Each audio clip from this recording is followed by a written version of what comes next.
मध्य प्रदेश के रीवा जिले में इन दिनों एक नाम ऐसा चर्चा में है जिसने सरकारी दफ्तरों में बैठे लापरवाह अधिकारियों कर्मचारियों की नींद उड़ा दी है। नाम है नरेंद्र कुमार सूर्यवंशी। जिले में जैसे ही खबर फैलती है कि कलेक्टर साहब निकल चुके हैं, वैसे ही कई कार्यालयों में कुर्सियां सीधी होने लगती है, फाइलें खुल जाती है और कर्मचारियों के चेहरे का रंग बदल जाता है। इस बार मामला और भी ज्यादा चर्चा में आ गया जब रीवा कलेक्टर नरेंद्र कुमार सूर्यवंशी पूरे प्रशासनिक अमले को लेकर सीधे गाँव पहुँच गए।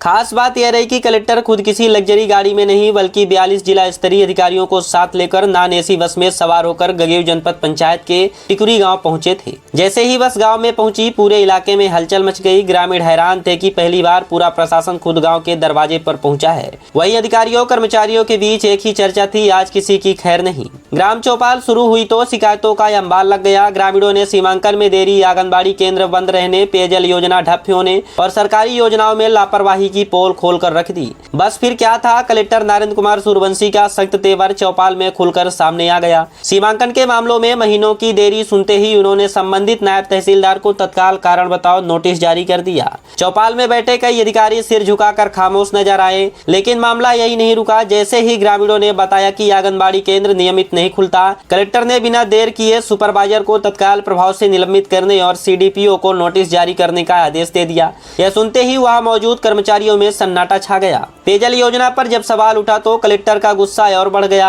उन्होंने पीएचई को उपयंत्री और ग्राम रोजगार सहायक को मौके पर ही कारण बताओ नोटिस जारी करने के निर्देश दे दिए। सरपंच को सख्त लहजे में कहा गया कि योजना तुरंत चालू होनी चाहिए और जनपद सीओ खुद इसकी निगरानी करेंगे। प्रधानमंत्री आवास योजना की समीक्षा के दौरान भी कलेक्टर ने साफ कर दिया कि अब लापरवाही नहीं चलेगी। जिन हितग्राहियों ने स्वीकृति मिलने के बाद भी निर्माण शुरू नहीं किया था, उनके आवास निरस्त करने के निर्देश दे दिए गए। ग्रामीणों के रास्ते के विवाद को भी मौके पर सुलझाकर सड़क चौड़ीकरण का आदेश जारी किया गया। बिजली विभाग के अधिकारियों को गांव में तत्काल मीटर लगाने के निर्देश दिए गए, जबकि जयप्रकाश रावत नामक ग्रामीण को टंटयान मामा योजना के तहत तत्काल ऋण स्वीकृति करने की प्रक्रिया शुरू कराई गई। लेकिन चौपाल का सबसे बड़ा और सबसे सख्त संदेश तब सामने आया जब कलेक्टर नरेंद्र कुमार सूर्यवंशी ने अधिकारियों की तरफ देखते हुए साफ शब्दों में कहा, अब टिकुरी गाँव से जन सुनवाई में शिकायत नहीं आनी चाहिए। यदि शिकायत मिली तो सीधे जिला स्तरीय अधिकारियों पर कार्रवाई होगी। यह सुनते ही चौपाल में बैठे कई अधिकारियों कर्मचारियों के चेहरे उतर गए। वही ग्रामीणों के चेहरों पर संतोष दिखाई दिया। लोगों का कहना था कि अगर प्रशासन इसी तरह गांव तक पहुंचे और मौके पर कार्रवाई करे तो भ्रष्टाचार और लापरवाही दोनों पर लगाम लग सकती है। रीवा जिले में कलेक्टर नरेंद्र कुमार सूर्यवंशी की लगातार हो रही कार्रवाई अब सिर्फ निरीक्षण नहीं बल्कि पूरे प्रशासनिक सिस्टम के लिए चेतावनी बन चुकी है। कलेक्टर नरेंद्र कुमार सूर्यवंशी की यह कार्यशैली अब लगातार चर्चा का विषय बन चुकी है। कभी खरीदी केंद्र में गेहूं की तौल, कभी गाँव में चौपाल, तो कभी अधिकारियों को मौके पर फटकार। यही वजह है कि अब कई विभाग में कर्मचारी पहले से ज्यादा सतर्क नजर आने लगे हैं।